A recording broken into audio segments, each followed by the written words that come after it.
C'est assez un shit show, merci, hein, faut se le dire. Là. Avant qu'on rentre, peut-être avant qu'on rentre dans les trucs électoraux, peut-être parler un peu des marchés financiers, parce que bon, c'est la panique pas mal là, depuis Ben, en jeudi gros. passé. Ouais, jeudi, il y a des baisses de 4-5 jeudi, 4-5 vendredi. Là, évidemment, hier, on attendait le 6 heures du soir, l'ouverture du marché des futures aux États-Unis. Il avait ouvert quand même encore négatif autour de 4-5 de pertes sur le Nasdaq, le Russell 2000, ainsi de suite. Puis, les marchés asiatiques ont ouvert également pendant la nuit. Ça avait brassé avec le Nikkei. Il y a eu un halt. C'est quoi un halt en termes bien simples? C'est que quand ça baisse de plus de 7 sur une bourse, il y a des mécanismes, des circuit breakers qu'on appelle. C'est un breaker. On met ça à off. On dit aux investisseurs, prenez un petit 20 minutes, là, décompressez un peu. On va rouvrir dans 20 minutes, OK? Puis là, après ça, ça redécolle. Fait qu'il y a eu un halt sur le Nikkei.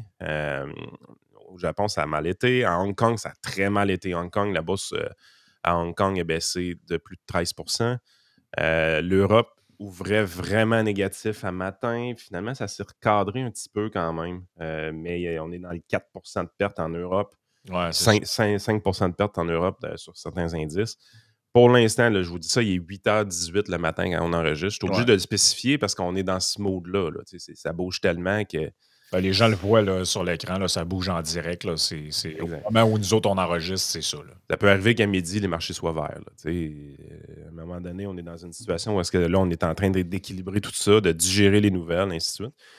Clairement, les attentes des marchés, c'était que Trump finisse par backer. Okay? Tout le monde s'attendait qu'éventuellement, Trump finirait par backer. Il l'a pas fait. Il n'a absolument pas backé. Il a pris les gens par surprise pour de vrai. Puis les tarifs qui sont sortis, qui ont été annoncés en fait lors du Liberation Day, écoute, il a libéré les gens de leurs actifs plus que d'autres choses à date. Là. Les tarifs annoncés sont comme vraiment violents. Là.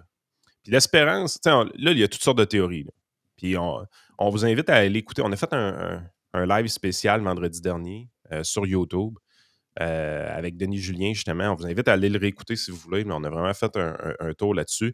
Frank, ce qui vous met à l'écran sur Polymarket, les probabilités de récession sont passées de 20 carrément à 64 regarde, précisément, on était dans les alentours. Le 2 avril, on était à 39 mais tu sais, regarde, si on se rapproche à, mettons qu'on met ça, là... on était autour de 20 à peu près. Ouais, aux alentours de 30 là, début du mois de mars, puis là, on est monté à 64 avec un pic à 66 là, hier. Là. C'est énorme, c'est énorme. Ça, c'est une manière de le mesurer, mais si on va voir les spreads du côté des obligations, c'est une autre manière de le mesurer. Les probabilités de récession sont vraiment en hausse présentement aux États-Unis. Les investisseurs commencent à s'attendre à une récession. Puis c'est logique parce que c'est ce que ça fait des tarifs. Les tarifs, ça diminue le commerce international, ça diminue l'activité économique. Puis les tarifs qui ont été annoncés sont tout simplement majeurs. Rappelons que le Canada a été épargné.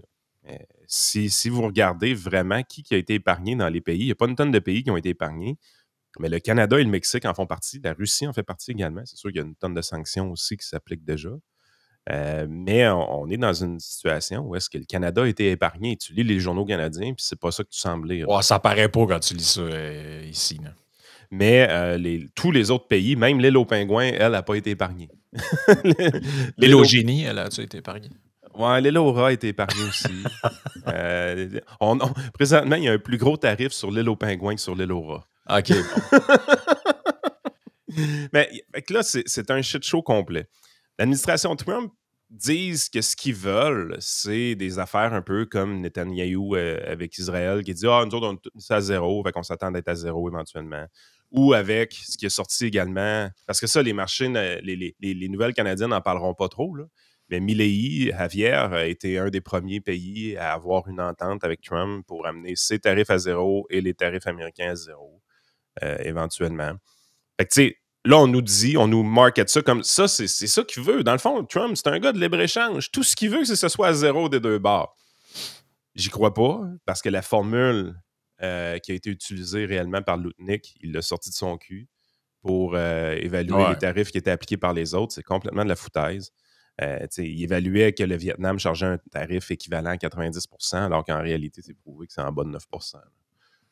Puis le Vietnam, probablement qu'il pourrait enlever ça très facilement, ce tarif-là. Et en bout de ligne, il va quand même avoir un déficit commercial avec les États-Unis.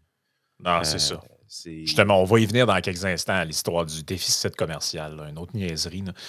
Et dans le National Post, on dit plus de 50 pays souhaitent ouvrir des négociations sur les tarifs douaniers avec Trump et les États-Unis, selon ses conseillers. De hauts responsables de l'administration ont déclaré dimanche que 50 pays ciblés par des nouveaux tarifs douaniers ont tendu la main pour entamer des négociations sur les taxes d'importation radicales qui ont fait vaciller les marchés financiers, susciter des craintes de récession et bouleverser le système commercial mondial. Mais ça, rappelons que c'est des anecdotes dans le sens que c'est l'administration Trump qui dit qu'il y a des gens qui veulent négocier avec eux.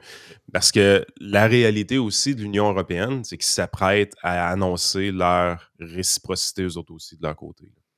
T'sais, Trump présentait ça comme un tarif réciproque. Vous nous chargez de quoi? On va vous charger quelque chose.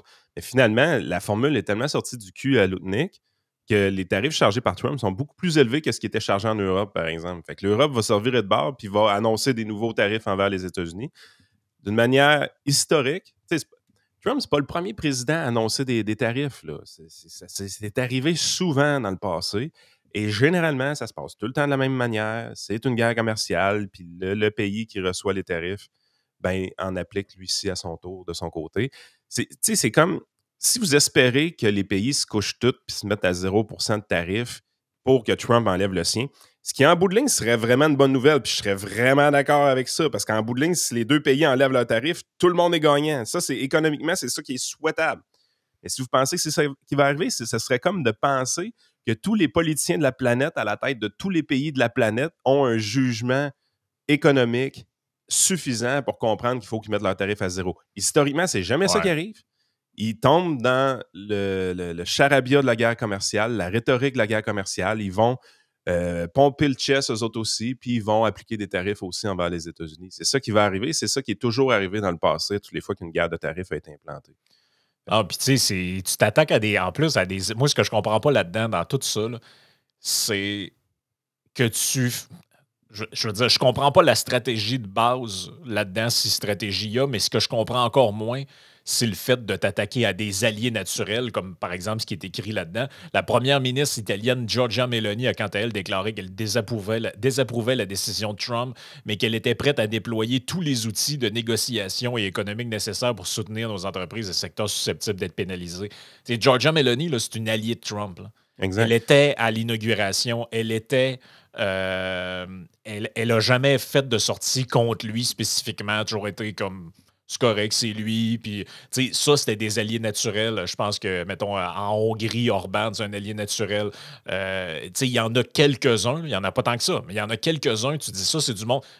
Tu te serais attendu à ce qu'ils soient épargnés de ce truc-là. T'sais. C'est la raison principale pourquoi les marchés réagissent de manière aussi violente. C'est que les attentes des gens étaient réellement que c'était de la rhétorique, puis qu'éventuellement, Trump allait backer avec une coupe de concessions. Puis là, finalement, tu te rends compte, tu dis non, il veut s'entêter. Là, présentement, il agit vraiment comme un politicien traditionnel. Là.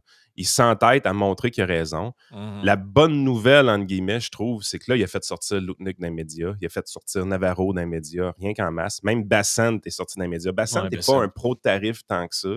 Ça, c'est lui qui est au trésor. Il ne trippe pas tant que ça sur l'idée, Bassant, mais il est obligé d'aller défendre. Fait que là, tu as toutes les bonzes de l'administration Trump qui sont en train d'imprégner leur marque sur cette affaire-là. Et tu sens également qu'il y a d'autres membres de l'administration qui veulent s'en détacher. Elon Musk, en fin de semaine, c'est évident qu'il n'est pas d'accord avec les tarifs. Okay? Il y a deux choses qui nous le montrent. Premièrement, il arrive et dit c'est par rapport aux tarifs, je pense, de l'Union européenne, je ne suis pas sûr. Il dit dans un monde idéal, il n'y aurait pas de tarifs ni d'un bord ni de l'autre. Okay? Fait que là, lui, le discours pro-tarif, il ne l'a pas du tout. Et d'une manière bien incognito, hier soir, ou je pense ce matin, il repartage un des clips YouTube les plus importants de l'histoire pour expliquer justement les bienfaits du commerce international. Un clip de Milton Friedman. J'ai quasiment le goût qu'on l'écoute, Frank, tellement qu'il est bon. On l'a déjà présenté dans le show. C'est un classique. C'est un classique. On va le mettre parce que pour ceux qui ne comprennent pas, là, c'est Trump. Musk est avec Trump dans l'administration pro-tarif. Et là, lui, il partage la vidéo la plus free trade de l'histoire humaine, la plus libre-échangiste de l'histoire humaine, qui est cette petite vidéo pédagogique de Milton Friedman. Puis il partage ça sans commentaire. Il ne ferait juste rien dire. Il fait juste pitcher ça. Ceux qui connaissent Musk et son trolling, Mais c'est on un troll comprend. anti-Trump, entre guillemets, cette affaire-là. Ben, anti-direction que ça prend. Exactement. Donc, voici ce que Milton Friedman disait. Ben, c'est instant classique. Là. There's not a single person in the world who could make this pencil. Remarkable statement? Not at all. The wood from which it's made, for all I know, comes from a tree that was cut down in the state of Washington. To cut down that tree, it took a saw. To make the saw, it took steel. To make the steel, it took iron ore. This black center, we call it lead, but it's really graphite, compressed graphite. I'm not sure where it comes from, but I think it comes from some mines in South America. This red top up here, the eraser, bit of rubber, probably comes from Malaya, where the rubber tree isn't even native. It was imported from South America by some businessmen with the help of the British government. This brass ferrule, I haven't the slightest idea where it came from, or the yellow paint, or the paint that made the black lines, or the glue that holds it together. Literally thousands of people cooperated to make this pencil. People who don't speak the same language, who practice different religions, who might hate one another if they ever met. When you go down to the store and buy this pencil, you are in effect trading a few minutes of your time for a few seconds of the time of all those thousands of people. What brought them together and induced them to cooperate to make this pencil? There was no commissar sending out orders from some central office. It was the magic of the price system, the impersonal operation of prices that brought them together and got them to cooperate to make this pencil so that you could have it for a trifling sum. That is why the operation of the free market is so essential, not only to promote productive efficiency, but even more, to foster harmony and peace among the peoples of the world. Écoute, moi, je suis pas un gars religieux, là, mais lui, je le prendrais pour mon curé. Là. Mais écoute, c'est grosso modo, là, pour ceux qui ont pas mais on fait quelque chose? Là. Ce coup-ci, on le traduira pas. Parce que si vous ne l'avez pas compris à cause des difficultés en anglais, retrouvez le vidéo, mettez les sous-titres en français puis réécoutez-le. Ah, c'est vrai, je pense que tu peux trouver même une version avec un voice-over dessus. Là. Mais ça explique tout ce que tu as à savoir sur le libre-échange. Là. Sur pourquoi c'est pas bon de mettre des barrières.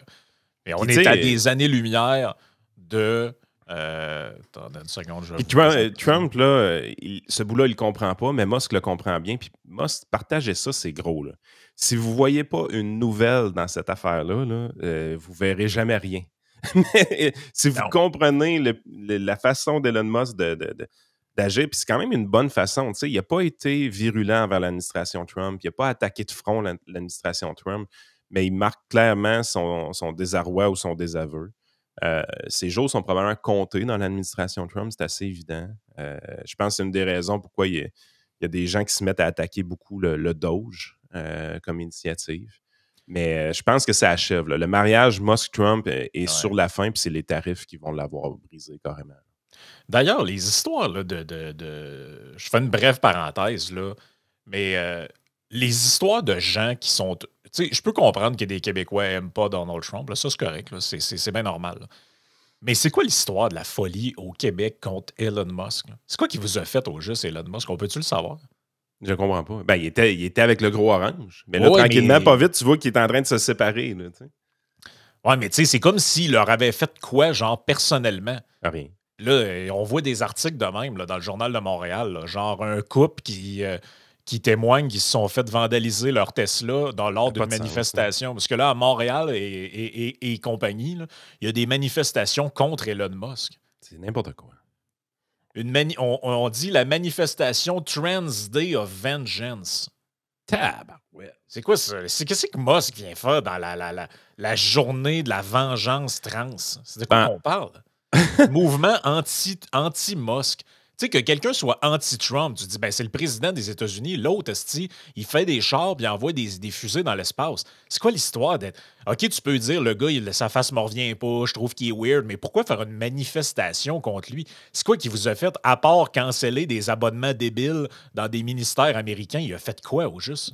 Mais ça, c'est le bout aussi que les gens comprennent mal comment la politique fonctionne. Tu sais, aujourd'hui, Musk n'a pas l'air satisfait de son choix d'être dans l'administration Trump.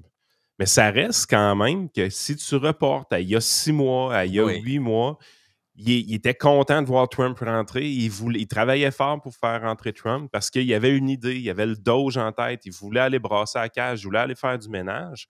Puis il a essayé fort cette idée-là. Et au début de l'administration Trump, ce qui faisait monter la popularité de Trump dans les sondages, c'était le Doge. Oui, on l'avait bien analysé en fait, sur un paquet de sujets. C'est ce qu'on se disait avec Denis Julien l'autre fois. Sur un paquet de sujets, ça, c'est ce que les médias atteints du Trump Derangement Syndrome ne comprennent pas. Parce qu'ils sont tout le temps comme « Ah, mais pourquoi les gens ont voté pour lui? » Mais les gens ont voté pour lui parce que sur un paquet de sujets, il est exactement en phase sur où les Américains sont dans la moyenne de la population. L'histoire de mettre des hommes dans un sport de filles, les dépenses inutiles du gouvernement, l'aide étrangère à des pays qu'on ne sait pas trop où ça s'en va. Même au niveau économique, des idées folles du côté d'Harris, il n'y en avait rien qu'en masse. L'imposition des gains de capital qu'elle voulait faire. La fixation des prix à l'épicerie. Mais oui. Tu étais dans un monde où est-ce que les idées folles économiques étaient principalement poussées par Kamala Harris. La seule affaire qui était tannante avec Trump, c'était ses références aux tarifs. Et encore là, on ne faisait pas référence à des guerres commerciales comme on voit présentement. Là. Non, c'est pas à ce point-là. L'amplitude que ça a pris, c'est qu'il y a eu... Moi, ce qui m'apparaît évident, c'est qu'il y a eu de la chicane à l'interne chez les républicains. Réellement, le clan autour de Lutnick sont virés lunatiques carrément sur les tarifs. Ils veulent prouver leur point. Et les gens, tranquillement, pas vite, se tassent. Ils perdent l'appui de certains sénateurs républicains tranquillement. Ils perdent l'appui tranquillement d'Elon Musk. Ils vont perdre des appuis importants au fur et à mesure. Là, on ne sait pas trop ce qui se passe dans la Chambre des représentants, mais ça va venir. Le discours de Rand Paul qu'il a fait en fin de semaine est super bon. Là. Il explique clairement le pouvoir de taxation, c'est un pouvoir qui appartient au Congrès. Il faut ramener le Congrès responsable de la taxation. Il ne faut pas que la taxation soit dans les mains d'un seul homme. La situation d'urgence qui est évoquée par Donald Trump, elle n'a pas rapport. Non, on doit mettre fin à l'état d'urgence. Tu sais, je veux dire, tu écoutais le discours de Rand Paul et tu pouvais changer quelques mots et c'était un discours qui pouvait s'appliquer pendant le temps de la COVID. Là. Exact. C'était réellement un discours... Parce que les outils utilisés par Trump pour faire ces foleries, c'est des décrets d'urgence, tout simplement. Là. Il utilise des lois d'urgence. Ce n'est pas l'urgence sanitaire dans ce cas-ci, mais il utilise des lois d'urgence pour bypasser le Congrès. Fait que là, à un moment donné, le Congrès va se ressaisir de tout ça. Et présentement, la direction que c'est en train de prendre, mon gars, c'est que les contre-pouvoirs américains sont lents. Là. C'est pas très rapide. On aimerait ça que ce soit plus rapide que ça, mais là, c'est des politiciens. Là.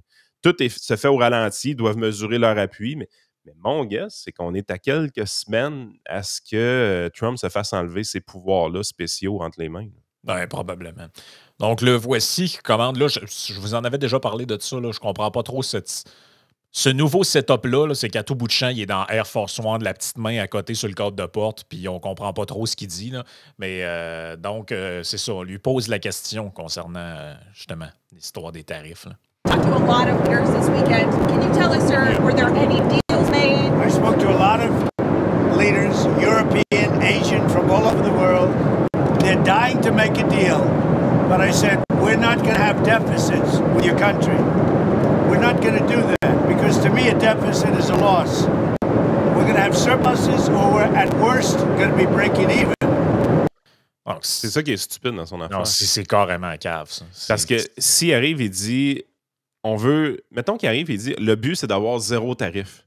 Ça, c'est un objectif que tu dis OK, le contrat est gros, je pense pas que tu vas réussir, mais c'est un objectif qui est clair, net, précis puis qui est atteignable, pour vrai. Là. Tu peux avoir réellement des ententes de libre-échange de 0 tarif entre différents pays puis faire tout pour faire tomber toutes les autres barrières non commerciales. Exact. Sauf que là, c'est pas ça l'objectif. L'objectif, c'est de ne pas avoir de déficit commercial avec un pays. Et ça, c'est profondément stupide. Parce que, puis je vais réutiliser l'exemple du Vietnam pour que les gens le comprennent bien. Là.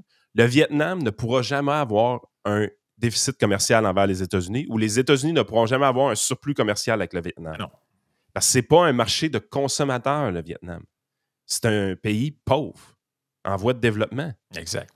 Donc, ils n'ont pas d'argent pour acheter de quoi aux États-Unis. Ah oui. Ce qu'ils peuvent faire, c'est produire du stock, par contre.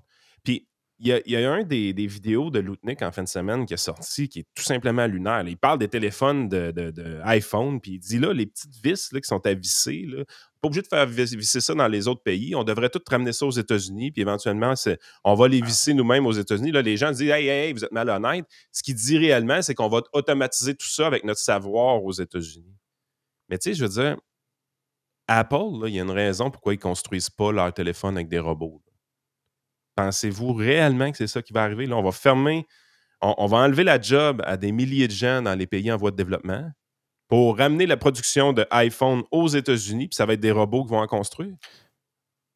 Écoute, c'est le monde dans lequel on vit. Là. C'est ça qu'on veut faire. Là.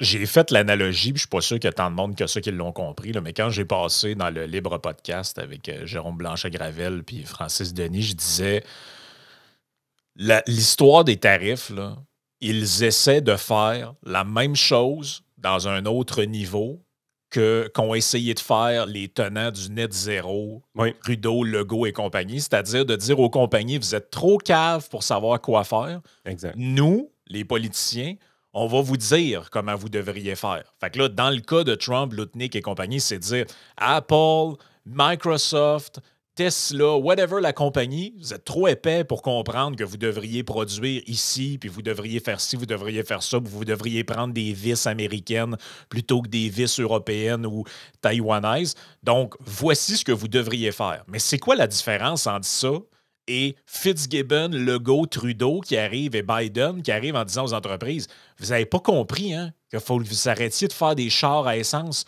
Nous autres, on va vous expliquer la vie. Voici une batterie. Voici un camion, tu vas crisser la batterie dans le camion puis tu vas me faire des camions électriques. Ouais, mais ça marche pas. Je m'en fous que ça marche pas, c'est ça que tu vas faire. On va te donner des subventions, on va changer les règlements. C'est la même chose. C'est des politiciens qui arrivent en disant les compagnies qui sont là, les consommateurs sont trop caves pour consommer les bonnes choses, puis les compagnies sont trop caves pour produire ce que les consommateurs devraient vouloir consommer. Donc, voici ce que nous, on décide qui va arriver. Mais avez-vous vu ce qui s'est passé avec l'électrique, là? Puis, tu sais, dans une autre vidéo de Milton Friedman, on l'explique vraiment d'une manière superbe. Là.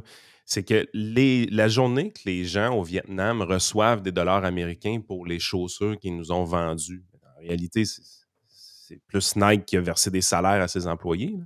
Cet argent-là, là, c'est des dollars US qui finit là-bas. Là. Que ce soit dans les mains des gens ou du gouvernement, tout ça, les dollars US ont fini dans ce pays-là.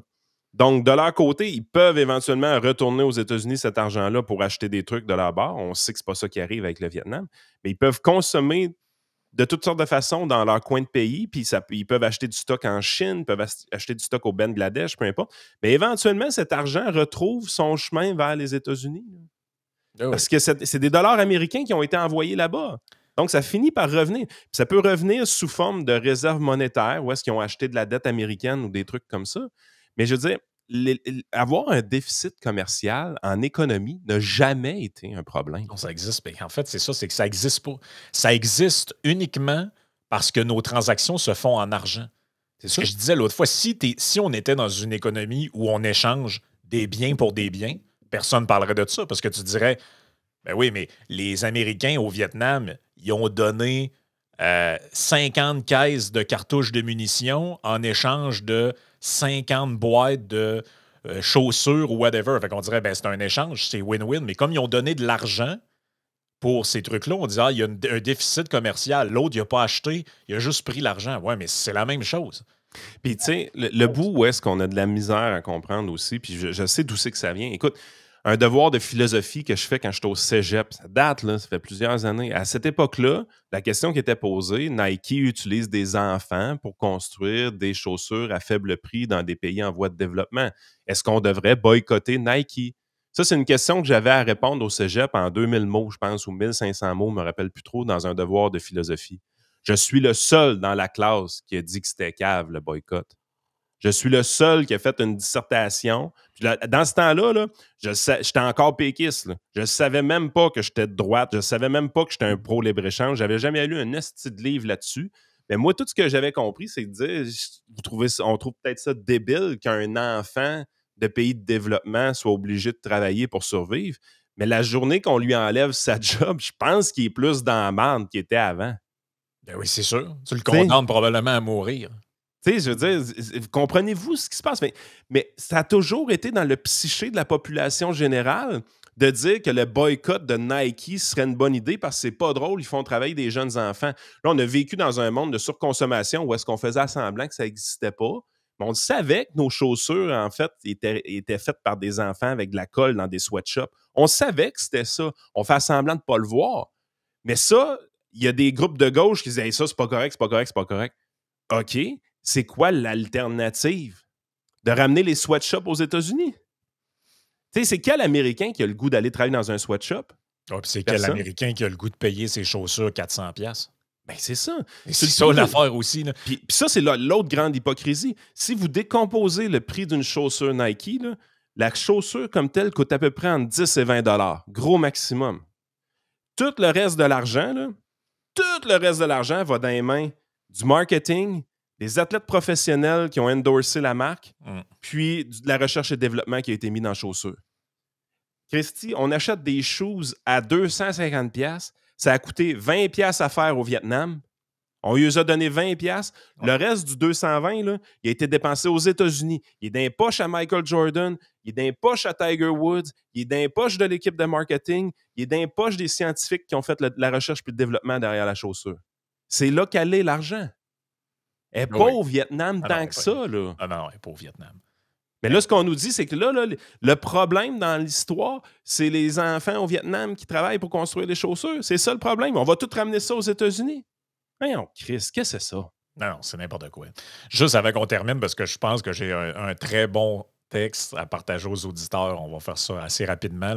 Mais remercier nos commanditaires, donc TLF Dessin, pour tous vos besoins en matière de dessin industriel et de plans 3D pour la construction. Allez faire un tour sur leur site web, tlfdessin.com. Ready for Canada pour tous vos besoins en matière d'immigration. C'est drôle, en fin de semaine, je suis allé manger au Biceps Barbecue à Québec. Ça, c'est pas une pub, là, mais c'est que oui, mais Et le serveur qui était là, il me dit à un moment donné, il nous manque un cuisinier. C'est un Français. Il est parti en vacances en France. Quand il est revenu, ils ont dit tu peux pas être sur le territoire, il faut que tu retournes en France. Ah, c'est problème de visa. Genre. Problème de visa, de ci et de ça. Morale de l'histoire, si vous pensez que vous avez un collègue, un ami, un employé ou vous-même que vous êtes dans ce genre de situation-là, vous ne savez pas trop si votre. Vous allez dire, je suis au Québec, je parle français, je travaille, c'est quoi le problème? Ouais, t'as se peut que tes papiers soient pas en ordre. Ready for Canada. Faites affaire avec du monde qui connaissent ça pour vous dire c'est quoi la marche à suivre, pas vous ramasser dans le chenoute. Et Ranch Brand pour tous vos vêtements country, pour le brand numéro 1 au Québec et au Canada. Puis utilisez votre code promo, comme je dis tout le temps, Yann10 pour votre 10% de rabais. Écoute, en terminant sur l'histoire du déficit commercial, c'est parce que je la trouvais trop bonne. Je ne sais plus qui a envoyé ça dans nos auditeurs, mais c'est The Independent. Un article de David Anderson, mon déficit commercial avec Safeway. Donc, changez Safeway pour Métro.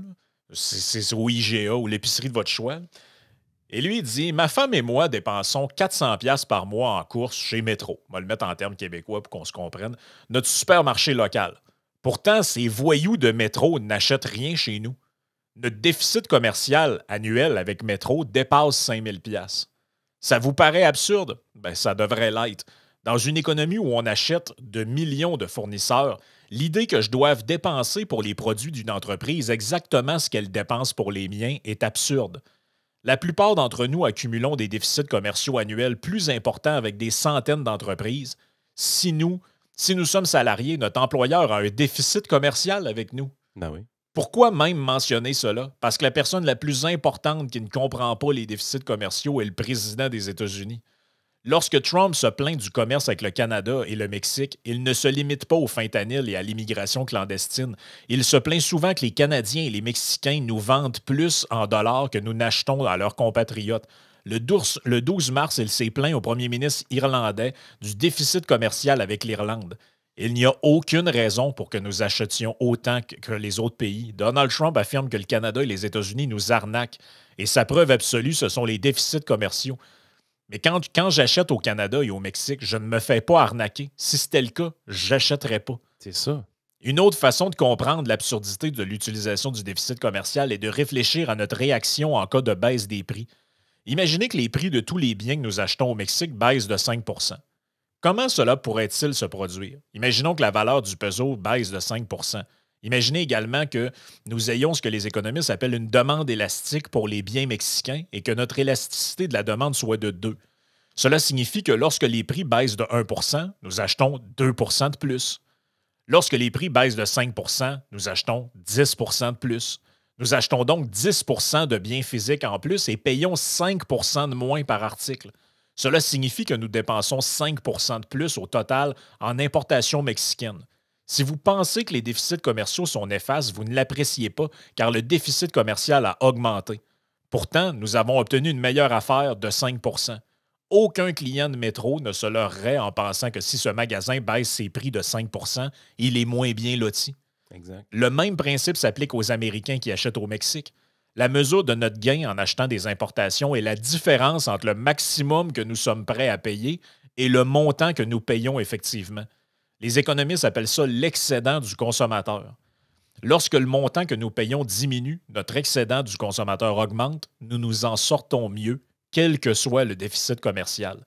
Le célèbre économiste du 18e siècle, Adam Smith, comme il le faisait souvent, l'a très bien exprimé. Rien, cependant, ne peut être plus absurde que toute cette doctrine de la balance commerciale. Écoute, c'est tellement bon comme texte. Mais là, vous voyez un peu la track qu'on prend avec Frank. Je veux dire, on vous fait un épisode spécial le vendredi passé. Aujourd'hui, parce qu'il fallait calmer un peu les affaires pour la bourse, c'était quand même utile aussi pour parler à mes clients dans mon cabinet de services financiers.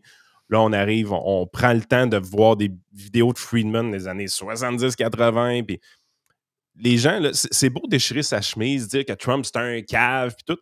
Mais si tu te limites à Trump, c'est un cave, tu perds une opportunité d'éducation dans la population qui est gigantesque. Oui. Ce qu'on voit présentement, c'est la meilleure opportunité qu'on a jamais eue de montrer que le libre-échange est vraiment une bonne chose. Puis il y a de l'éducation à faire avec ça parce qu'il faut changer ces mythes-là. Il faut que quand on arrive et qu'on repose une question dans un cours de philosophie dans 5 ans à des étudiants en leur demandant est-ce qu'on devrait boycotter Nike parce qu'il y a des enfants au Vietnam qui fabriquent leurs chaussures, là, ce serait bon qu'il y en ait plus qu'un dans la classe qui disent que c'est pas si pire que ça puis que le boycott n'est pas une bonne idée. Ouais, surtout l'été prochain, là, quand il va y avoir le fameux reportage sur devrait-on interdire que des fruits viennent d'ailleurs parce qu'il faudrait consommer nos fruits locaux. Il faudrait qu'il y en ait plus qu'un d'entre nous autres qui disent oh, il me semble que c'est comme la même mentalité que Trump, cette affaire-là. Ben, c'est ça. Puis, vous le voyez, là, j'ai fait l'analogie sur Twitter, fait que je vais m'amuser à la refaire présentement. L'administration Trump, là, c'est comme s'il y avait des gens qui étaient issus de la branche du PCQ là-dessus. On peut mettre Musk là-dedans, on peut mettre Vivek Ramaswamy, par exemple, qui n'a pas été dans l'administration, mais qui a été dans la campagne. Et de l'autre côté de la table, il y avait des péquistes-caquistes, des gens qui pensent que le gouvernement peut intervenir d'une bonne façon dans l'économie, d'une manière nationaliste pour aider le pays de l'interne. Lutnick, Navarro, Bassent, ben ces gens-là, là, ils sont en guerre présentement autour de la table. Malheureusement pour nous, Musk et sa gang libéraux sont en train de perdre cette guerre-là. Les péquistes la gagnent. Les péquistes présentement dans les médias, c'est Lutnick et Navarro. Okay? Les caquistes dans les médias, là, c'est Lutnick et Navarro. Ah oui, Lutnick, c'est Fitzgibbon. Lutnick, c'est Fitzgibbon. C'est pareil, c'est le même genre de gars, là. Ben, c'est ça. Apprenez des erreurs des autres. On les a faites, nous autres aussi, ces erreurs-là. On n'est pas mieux, là. On se voit de l'autre côté de la clôture sur Patreon pour continuer l'éducation économique de la province de Québec.